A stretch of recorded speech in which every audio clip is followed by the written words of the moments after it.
नमस्कार। आज का हमारा विषय है शैक्षिक पर्यवेक्षण और निरीक्षण। पर्यवेक्षण और निरीक्षण ऐतिहासिक दृष्टि से अगर हम देखते हैं तो जो ये निरीक्षण है इसका ही परिमार्जित और शुद्ध रूप है पर्यवेक्षण। निरीक्षण जो वुड डिस्पैच घोषणा पत्र था 1854 में, डलहौजी के लिए वुड ने एक पत्र लिखा था जिसमें पाश्चात्य जो अंग्रेजी भाषा है उसको और स्त्री शिक्षा पर जोर देने के लिए एक पत्र लिखा था डलहौजी को वुड ने। उसमें स्त्री शिक्षा पर बल दिया गया था, तो तब से ही ये निरीक्षण शब्द है इसकी शुरुआत मानी जाती है। इसमें क्या हुआ था कि ये जो वुड घोषणा पत्र था इसमें एक इंस्पेक्टर रखा गया था अंग्रेज़ों के द्वारा, जो कि जो शिक्षा का अनुदान है उसमें 1 लाख जैसे अनुदान की राशि दी है, तो उसमें उसको उसी दायरे में रख के और शिक्षा की व्यवस्था करने के लिए किया गया। और तब वो इंस्पेक्टर था, वो उसका निरीक्षण करता था, इसलिए उसके कार्य को इंस्पेक्शन कहा गया। तो तभी से ये निरीक्षण शब्द आया और वर्तमान में ये इसका शुद्ध रूप है पर्यवेक्षण। पर्यवेक्षण को अंग्रेजी में सुपरविज़न बोलते हैं, जिसका हिंदी अर्थ है पर्यवेक्षण। तो ये सुपरविज़न 2 शब्दों से मिलकर बना है, सुपर धन विजन। सुपर यानी उत्तम, उचित, और विजन यानी दृष्टि, यानी किसी अपने अधीनस्थ कर्मचारियों के प्रति कोई भी कार्य की उत्तम दृष्टि में रखकर उसका पर्यवेक्षण करना। पर्यवेक्षण वह कार्य है जो योजना बना देते हैं उसके अनुसार कार्य हो रहा है या कि नहीं, इसमें विशेष ध्यान रखा जाता है। ये जो पर्यवेक्षण है ये मुख्यतः प्रशासन का कार्य है, और प्रशासन द्वारा जो शैक्षिक कार्यक्रमों की देखरेख और सुधार से संबंधित जो कार्य किया जाता है उसे हम शैक्षिक पर्यवेक्षण कहते हैं। और ये पर्यवेक्षण है, ये प्रशासन द्वारा संस्थाओं के सुधार के लिए एक नियोजित कार्यक्रम है, एक योजना बना देते हैं, उसके अनुसार ये कार्य किया जाता है। तो हम इसके कुछ महत्वपूर्ण क्वेश्चनों को देखते हैं जो भी इसमें बनते हैं पर्यवेक्षण के और निरीक्षण के। तो हमारा पहला क्वेश्चन है, पर्यवेक्षण का अंग्रेजी पर्याय है, मतलब इसको पर्यवेक्षण को अंग्रेजी में क्या बोलते हैं, तो इसको सुपरविज़न बोलते हैं। सुपरविज़न ये 2 शब्दों से बना है, सुपर धन विजन, यानी कि उच्च दृष्टि। नेक्स्ट क्वेश्चन है हमारा, पर्यवेक्षण का कार्य है। पर्यवेक्षण का कार्य क्या है, तो इसका प्रशासन का काम होता है। जो प्रबंधक होता है वो अपने जो अधिकारी हैं उनको जो योजना बनाती हैं उसके अनुसार कार्य हो रहा है या नहीं हो रहा है इसका पर्यवेक्षण करता है। तो ये प्रशासक का कार्य है। किसका कार्य? पर्यवेक्षण प्रशासक का। नेक्स्ट क्वेश्चन है हमारा, पर्यवेक्षण कितने शब्दों का योग है, तो ये पर्यवेक्षण 2 शब्दों का वो योग है। सुपर धन विजन, यानी सुपर यानी उत्तम और विजन यानी दृष्टि, यानी उत्तम दृष्टि, यानी किसी भी कार्य का पर्यवेक्षण करने के लिए उसके प्रति उत्तम दृष्टि रखकर उसको मार्गदर्शन करना। नेक्स्ट क्वेश्चन है, आधुनिक पर्यवेक्षण अध्यापन एवं, क्वेश्चन नहीं ये है, बिल्स का कथन है। ये किसका कथन है? बिल्स का। परिभाषा है पर्यवेक्षण की कि आधुनिक पर्यवेक्षण अध्यापन एवं अधिगम के श्रेष्ठ विकास में सहायक है। ये कथन किसका है? तो ये कथन है बिल्स का।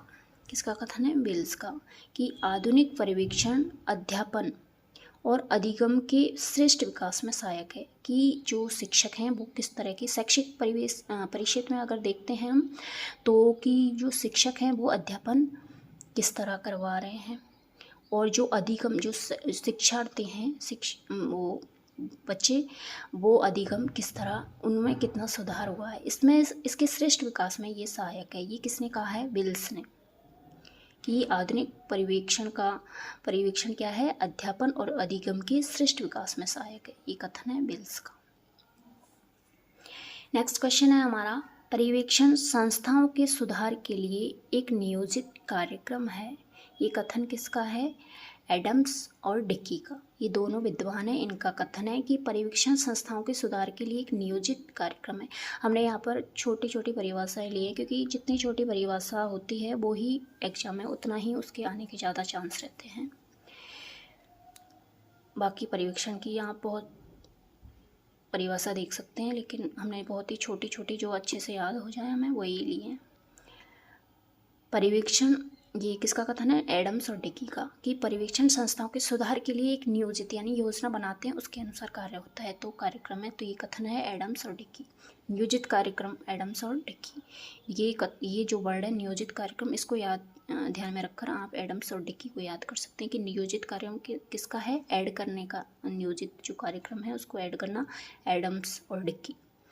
और बिल्स ने अध्यापन और अधिगम, ये दो वर्ड याद रखकर बिल्स को याद कर सकते हैं। अध्यापन और अधिगम बिल्स, और नियोजित कार्यक्रम एडम्स और डिकी। नेक्स्ट क्वेश्चन है हमारा, दूसरों के कार्यों का सत्ता के सहयोग से निर्देशन ही पर्यवेक्षण है। कथन किसका है, ये रेनिंग का कथन है कि दूसरों के कार्यों का सत्ता के सहयोग से निर्देशन ही, जो अपने अधीनस्थ या दूसरा कोई भी है उसके कार्यों का सत्ता के, जो एक सत्ता होती है, सिस्टम होता है, संस्था, उसके सहयोग से निर्देशन देना, उसको निर्देशन ही पर्यवेक्षण है। कि उसमें क्या कमी रह गई है उसके लिए निर्देशन, तो दूसरे के कार्यों का निर्देशन, ये रेनिंग ने कहा है। इसका कथन है रेनिंग का।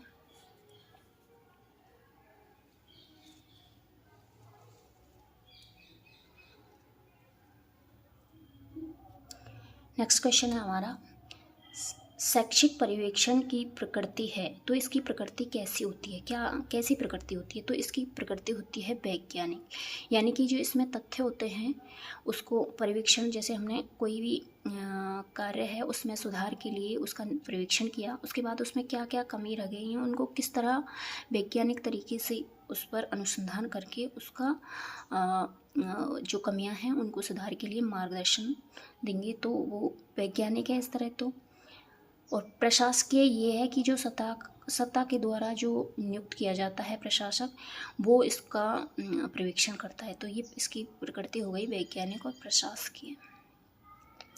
नेक्स्ट क्वेश्चन है हमारा, आधुनिक पर्यवेक्षण और परंपरागत पर्यवेक्षण में मुख्य अंतर क्या है। तो जो आधुनिक वर्तमान में जो पर्यवेक्षण हो रहा है सुपरविज़न, और जो पहले सुपरविज़न होता था उसमें अंतर क्या है, मुख्य अंतर।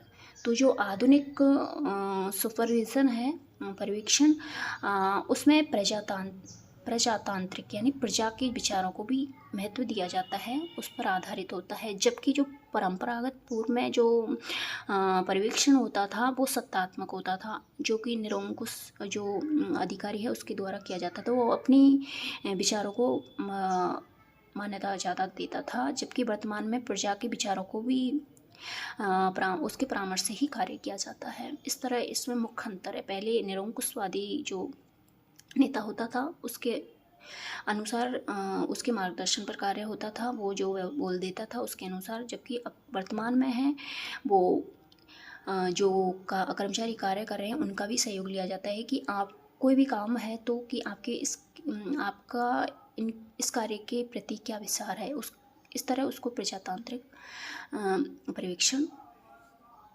में मुख्य अंतर है। नेक्स्ट क्वेश्चन है, अनुसंधान केंद्रित पर्यवेक्षण काल माना जाता है, मतलब अनुसंधान रिसर्च के पर जो जिसमें अधिक बल दिया जाता है वो पर्यवेक्षण का काल कब से कब तक माना जाता है हमारे, तो ये है 1960 से अब तक का जो काल है वो माना जाता है अनुसंधान केंद्रित पर्यवेक्षण, क्योंकि इसमें कोई भी कार्य है तो उसके बारे में परिणामों को प्राप्त करने के लिए रिसर्च किया जाता है कि किस तरह इसमें उचित और बेहतर परिणाम प्राप्त हो सकें, तो ये काल माना जाता है 1960 से अब तक। इसके लिए जो ये पर्यवेक्षण काल है ये इसको विद्वानों ने 4 भागों में बांटा है, जिसको हम आगे देखेंगे। नेक्स्ट क्वेश्चन है हमारा लूसियो ये विद्वान थे और मैकलिन ये भी विद्वान थे। इन दोनों ने पर्यवेक्षण के उद्देश्य और कार्य के आधार पर कितने कालों में बांटा। मतलब ये लूसियो और मैकलिन ये दोनों विद्वान थे, इन्होंने पर्यवेक्षण को उद्देश्य और कार्य के आधार पर कितने कालों में बांटा, पर्यवेक्षण को कितने कालों में बांटा। तो इन्होंने दोनों ने, लूसियो और मैकलिन ने पर्यवेक्षण के उद्देश्य और कार्य के आधार पर 4 भागों में बांटा है। कितने भागों में? 4 भागों में। पहला है प्रशासकीय निरीक्षण की जो सत्ता है वो जो प्रशासक नियुक्त कर देता है उसके द्वारा निरीक्षण किया जाता था। तो उसका काल था 1682 ईस्वी से 1875 ईस्वी तक। प्रशासकीय निरीक्षण 42 से 1875 तक। और दक्षता केंद्रित काल, मतलब जिसमें अधिक विषय का जितना वो विशेषज्ञ है उसकी दक्षता के आधार पर जो दक्षता केंद्रित काल था पर्यवेक्षण का, वो था 1876 से 1936 ये काल था दक्षता केंद्रित। और सामूहिक सहयोग के साथ प्रयत्नों का काल कि सभी के सहयोग से, एक तो होता है पर्यवेक्षण अकेला कोई करता है और एक समूह के सहयोग से उनके विचारों को प्राथमिकता देकर उनके परामर्श के साथ जो पर्यवेक्षण किया जाता है उसको सामूहिक सहयोग के आधार पर पर्यवेक्षण का काल माना जाता है 1937 से 1960 तक।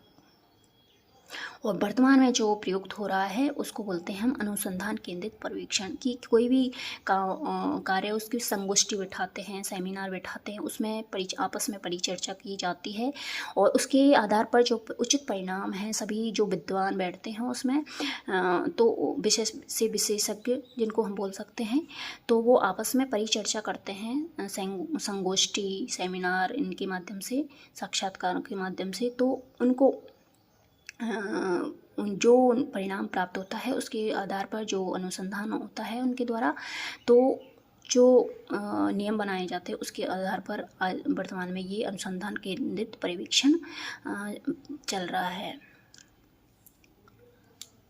नेक्स्ट क्वेश्चन है हमारा, भारत में शिक्षा पर्यवेक्षण का कार्य प्रारंभ हुआ। भारत में शिक्षा में पर्यवेक्षण का कार्य कब से शुरू हुआ था? तो वुड डिस्पैच 1854, ये वुड डिस्पैच पत्र था जो कि वुड ने डलहौजी के लिए लिखा था, जिसमें भारत में पाश्चात्य शिक्षा अंग्रेजी का प्रसार करने के लिए और महिला शिक्षा पर जोर देने के लिए लिखा था। तो ये वुड डिस्पैच था। उसी समय एक इंस्पेक्टर नियुक्त किया गया था और वो इंस्पेक्टर जो कार्य निरीक्षण करता था उसको ही इंस्पेक्शन कहा गया, निरीक्षण नाम दिया गया। तो ये तब से ही पर्यवेक्षण कार्य शुरू हुआ जो कि निरीक्षण का ही परिवर्तित रूप है पर्यवेक्षण। मिलेट ने पर्यवेक्षण की कितनी विधियां बताई हैं? जो ये मिलेट विद्वान हैं इन्होंने पर्यवेक्षण की 6 विधि सुझाई हैं, जिनमें पहले उससे स्वीकृति ली जाती है। पर्यवेक्षण करने की किसी भी संस्था के लिए प्रशासक है पूर्व स्वीकृति का निर्धारण करता है। उसके लिए कुछ मानक नियमों का निर्धारण किया जाता है कि किन किन विषयों पर वो पर्यवेक्षण किया जाना है। कार्य बजट निर्धारण करता है, उसमें जो भी उसका बजट बनता है उसका निर्धारण करता है कार्य का। और फिर कार्मिकों से अनुमोदन लिया जाता है और फिर रिपोर्ट प्रतिवेदन जो होता है वो तैयारी की जाती है। फिर निरीक्षण तकनीक अपनाई जाती हैं। इस तरह ये मिलेट ने 6 विधियां पर्यवेक्षण की सुझाई हैं।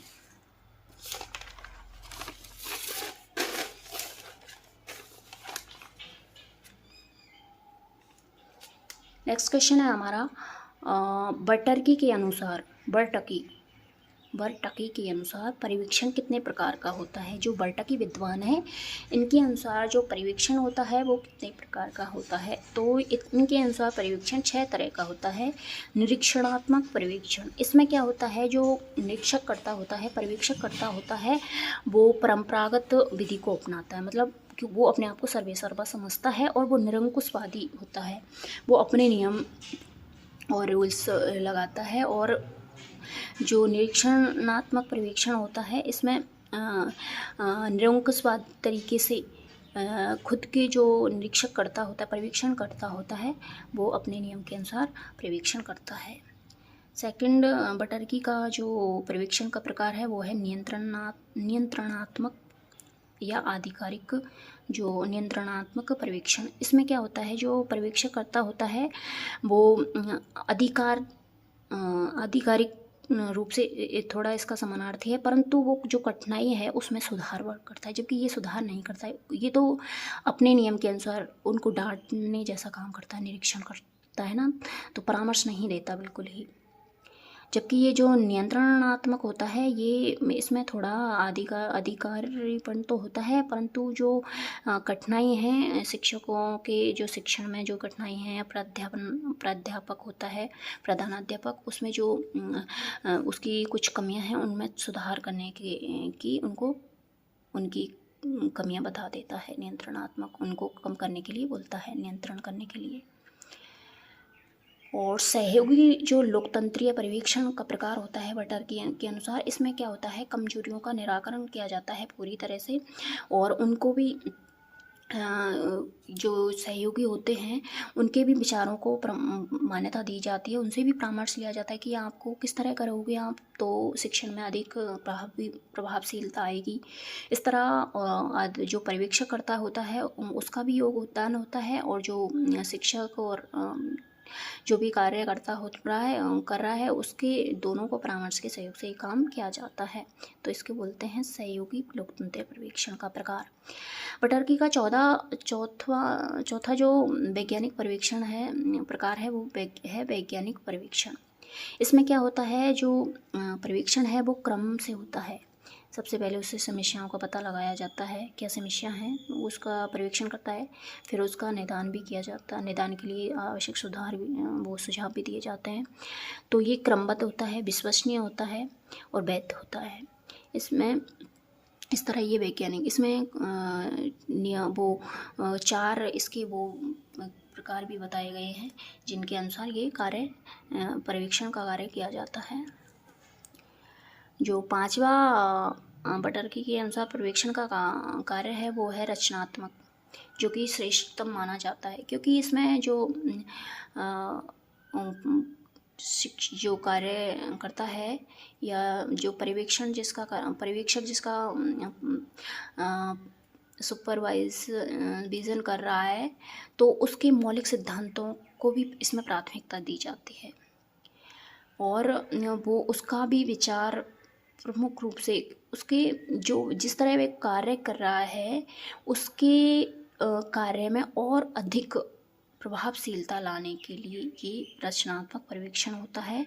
इसमें जो कर्मचारी है उसके अपने द्वारा बनाए गए सिद्धांतों को प्राथमिकता दी जाती है। इस तरह ये रचनात्मक जो पर्यवेक्षण का प्रकार है इसको सबसे ज़्यादा श्रेष्ठ माना गया है, रचनात्मक पर्यवेक्षण को। ये है बटर्की के अनुसार पर्यवेक्षण के प्रकार: निरीक्षणात्मक पर्यवेक्षण, नियंत्रणात्मक पर्यवेक्षण और सहयोगी लोकतंत्रीय पर्यवेक्षण, वैज्ञानिक पर्यवेक्षण और रचनात्मक पर्यवेक्षण। ये रचनात्मक है, इसमें मौलिकता पर अधिक बल दिया जाता है। और जो छठा ये बटर्की के अनुसार पर्यवेक्षण का प्रकार है वो है क्लिनिकल। ये क्लिनिकल क्या होता है, इसमें ये क्लिनिक जैसा कि हमें नाम से ही पता चल रहा है, ये क्लिनिक वर्ड है वो मेडिकल साइंस से लिया गया है। इसमें जो कक्षा है उसको एक क्लिनिक समझा जाता है, और उसके ऊपर उपचार जैसे डॉक्टर करते हैं क्लिनिक में कार्य, उसी तरह कक्षा के ऊपर एक्सपेरिमेंट किया जाता है। तो ये क्लिनिक है। इसमें जो 3 योजनाओं के अनुसार सबसे पहले हम उसका योजना बनाते हैं, फिर क्रियान्वयन करते हैं, फिर मूल्यांकन करते हैं। इस तरह ये क्लिनिक में 3 महत्वपूर्ण तत्व होते हैं। तो इस तरह बटर्की के अनुसार पर्यवेक्षण का कितने प्रकार होते हैं? 6: निरीक्षणात्मक, नियंत्रणात्मक, सहयोग लोकतंत्रीय, वैज्ञानिक और रचनात्मक और क्लिनिकल पर्यवेक्षण। नेक्स्ट क्वेश्चन है हमारा,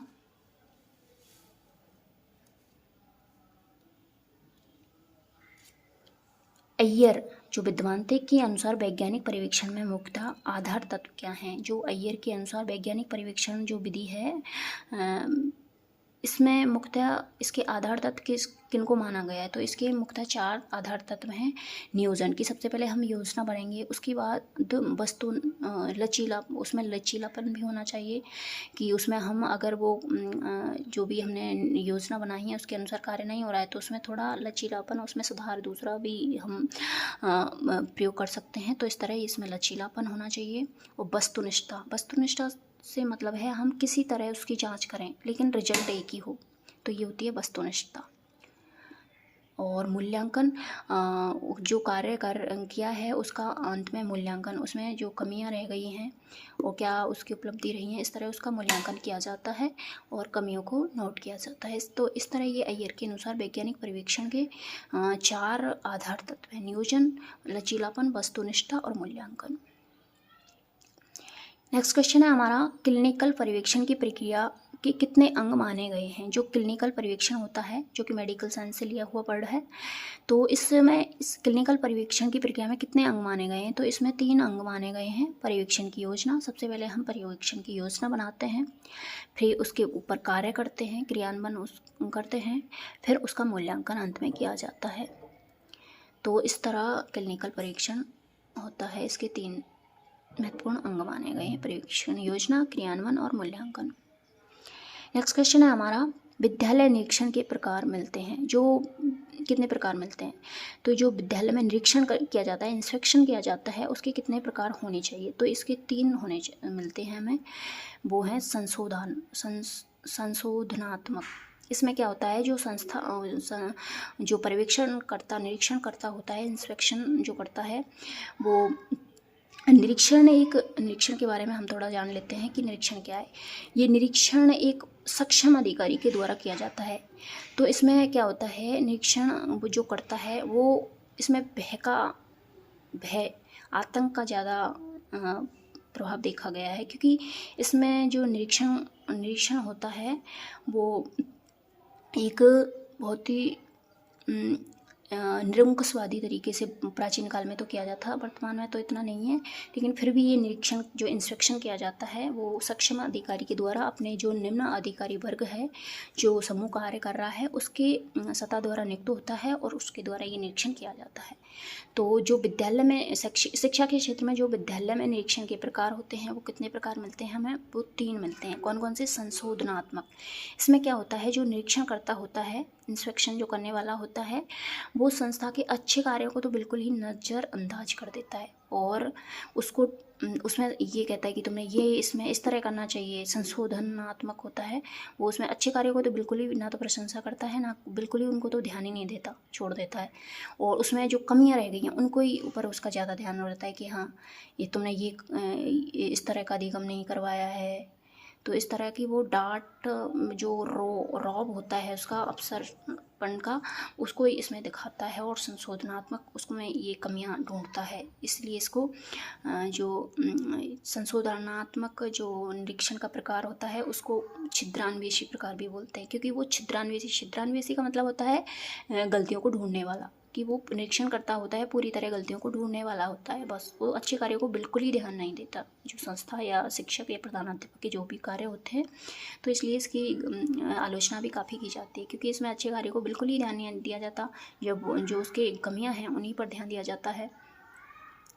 विद्यालय निरीक्षण का तीसरा प्रकार मिलता है वो है निरोधात्मक। इसमें क्या है, जो निरीक्षण करता होता है वो समस्याओं पर राय दे देता है थोड़ी बहुत, कि हाँ तुमको इस तरह का काम करना चाहिए जिससे शिक्षण की प्रकृति में सुधार हो, तुमने ये कार्यालय है इस तरह का बना रखा है, तुमने इसको इस तरह कर देना चाहिए। इस तरह का वो थोड़ा जो कमियां हैं उनको दूर करने के लिए कुछ राय दे देता है। और जो रचनात्मक निरीक्षण होता है, इसमें जो निरीक्षण करता होता है, इंस्पेक्शन करता, वो सहयोगी की भूमिका निभाता है थोड़ी बहुत, कि हाँ तुमने इस तरह का वो करो और इस तरह का इसमें सुधार हो जाएगा। तो ये रचनात्मक, इसमें मौलिक जो प्रजा के मौलिक जो कर्मचारी होते हैं मौलिक सिद्धांतों को भी अपना सकते हैं और फिर उसमें प्रजा के मूलभूत सिद्धांत हैं उनको भी इसमें प्राथमिकता दी जाती है। इस तरह ये विद्यालय निरीक्षण के 3 प्रकार मिलते हैं। संशोधनात्मक, जिसमें अच्छे कार्यों को बिल्कुल ही ध्यान नहीं दिया जाता, कमियों को ढूंढा जाता है। निरोधात्मक, जिसमें समस्याओं पर तो राय दे देता है जो निरीक्षण करता होता है। रचनात्मक, इसमें जो सहयोगी की भूमिका निभाता है। नेक्स्ट क्वेश्चन है हमारा, निरीक्षण की विधि कितनी मानी गई है। जो ये निरीक्षण है, इंस्पेक्शन, इसकी विधि कितनी मानी है। तो इसकी 2 विधियां मानी गई हैं। एक तो पूर्व सूचना के आधार पर और दूसरी है बिना पूर्व सूचना के आधार पर। ये निरीक्षण की विधियां मानी गई हैं। पूर्व सूचना के आधार पर, जैसे आपने देखा होगा सरकारी स्कूल होते हैं, उसमें कोई भी उच्च अधिकारी होता है तो उसका बोल देते हैं कि वो एक लिस्ट बता देता है, जो भी उसका उस क्षेत्र का उच्च अधिकारी होता है उसको, कि इन तथ्यों पर वो जांच की जानी है। तो पूर्व सूचना दे देता है, तो जिससे कि जो संस्था है उसमें सुधार हो। तो ये पूर्व सूचना के आधार पर होता है। जो DEO होता है, जिला शिक्षा अधिकारी होता है, उपनिदेशक होता है, उनके द्वारा उनका दौरा होता है, शिक्षा के क्षेत्र में विद्यालयों में जाते हैं वो और निरीक्षण इंस्पेक्शन करते हैं। तो इस तरह ये पूर्व सूचना के आधार पर ये विधि होती है निरीक्षण की एक तो, और दूसरी होती है बिना पूर्व सूचना के आधार पर। अब इसमें क्या होता है, जो सक्षम अधिकारी होता है वो कोई भी सूचना नहीं देता, क्योंकि अगर सूचना दे देंगे तो जो शिक्षक हैं वो सतर्क हो जाएंगे और उनकी जो क्या कमियां हैं उनका पता ही नहीं चलेगा। इसके लिए जो सक्षम अधिकारी है वो पूर्व सूचना देता ही नहीं है और एकदम आकस्मिक निरीक्षण करता है, इंस्पेक्शन करता है, जिसमें ये पता लगाया जा सके जो शिक्षक हैं वो कैसा पढ़ाते हैं, क्या वो गृह कार्य नियमित स्कूल में आते हैं, क्या वो गृह कार्य की जांच करते हैं टाइम पर, क्या वो विद्यार्थियों को से की समस्याओं को ध्यान में रखकर कुछ कार्य करते हैं।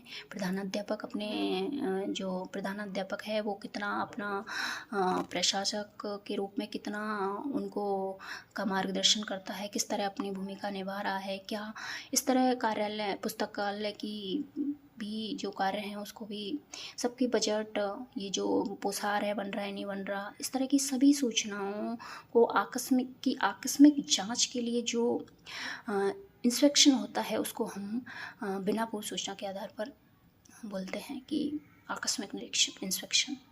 इसमें इस तरह ये 2 तरह के निरीक्षण की विधियाँ मानी गई हैं। नेक्स्ट क्वेश्चन है हमारा, भारत में निरीक्षण की शुरुआत कब से हुई थी। तो भारत में निरीक्षण की शुरुआत वुड घोषणा पत्र, जो 1854 में वुड ने डलहौजी के लिए जो पत्र लिखा था उससे मानी जाती है, क्योंकि इसमें वुड ने भारत में अंग्रेजी शिक्षा के प्रचार प्रसार के लिए, जिससे कि वो अपने लिए एक अच्छा बाबू तैयार कर सकें, इस तरह तब महिलाओं की शिक्षा के लिए, दोनों के लिए ये घोषणा पत्र शुरू किया था। तो तभी से भारत में एक इंस्पेक्टर इसके लिए नियुक्त किया। इसी तरह वो इंस्पेक्टर जो कार्य करता था, जो निरीक्षण का जो कार्य करता था, उसको इंस्पेक्शन नाम दिया गया। इस तरह भारत में इसकी शुरुआत 1852 के घोषणा पत्र से, वुड घोषणा पत्र से मानी जाती है। नेक्स्ट क्वेश्चन है हमारा, माध्यमिक शिक्षा आयोग ने निरीक्षण पद्धति के दोष बताए हैं। जो माध्यमिक शिक्षा है इसने निरीक्षण पद्धति के क्या दोष बताए। तो इसने ये दोष बताए हैं कि जो इंस्पेक्शन करता होता है, निरीक्षण करता होता है, वो अधिनायकवादी दृष्टिकोण होता है, उसका अधिकार सा समझता है वो, और दिखावटी प्रारूप, वो बस डॉक्यूमेंटली वो कमियां हैं उनको खानापूर्ति करता है, बस इस तरह का है। और विध्वंसात्मक होता है, भय का, उसमें वो जब निरीक्षण करने आता है तो सभी में भय व्याप्त हो जाता है, जिससे कि जो शिक्षक है वो कार्य कर रहे हैं वो भी अच्छे से नहीं कर पाते, क्योंकि वो डांटता और इस तरह का व्यवहार करता है, उसका व्यवहार एकदम विध्वंसकारी होता है। इस तरह ये माध्यमिक शिक्षा आयोग ने निरीक्षण पद्धति के दोष बताए हैं। और विषयगत निरीक्षण का, क्योंकि जो निरीक्षक करता होता है उसको अपने विषय का पूरा तो ज्ञान नहीं होता, और वो उसको जो तो मन में आता है वो उसी तरह का निरीक्षण करता है। और निरीक्षकों की कमी, क्योंकि विद्यालय अधिक हैं तो उसके अनुसार निरीक्षकों की भी काफ़ी कमी है, क्योंकि एक ही जो निरीक्षक करता है वो इतने बड़े क्षेत्र का निरीक्षण नहीं कर सकता, इसलिए निरीक्षणों की भी काफ़ी कमी है वर्तमान में, इसलिए इसकी कमी को पूरा किया जाना चाहिए। तो ये माध्यमिक शिक्षा आयोग ने निरीक्षण पद्धति के दोष गिनाए हैं। अधिनायकत्ववादी दृष्टिकोण होता है निरीक्षणकर्ता का, दिखावटी प्रारूप तैयार करता है वो, विध्वंसात्मक दृष्टिकोण होता है उसका, और विषयगत निरीक्षक का अभाव, क्योंकि उसको ज्ञान होता नहीं है और वो किसी भी विषय पर निरीक्षण कर देता है। इसलिए जो निरीक्षणकर्ता होता है उसको विषय का विशेषज्ञ होना चाहिए, जिससे वो उचित मार्गदर्शन कर सके जो अधीनस्थ कर्मचारी हैं या शिक्षक हैं उनका। नेक्स्ट क्वेश्चन है हमारा, भारत में निरीक्षण सुधार का कार्य करने वाला प्रोजेक्ट कौन सा है? तो भारत में जो निरीक्षण सुधार का कार्य करने वाला प्रोजेक्ट चलाया गया है वो है NIE, national institute of education. ये है जो नेशनल NIE, ये जो शिक्षा के क्षेत्र में जो भी कमियां रह गई हैं या जो भी कमियां हैं उनको सुधार करने के लिए उच्च स्तर पर इनकी सूचनाओं को भेजता है।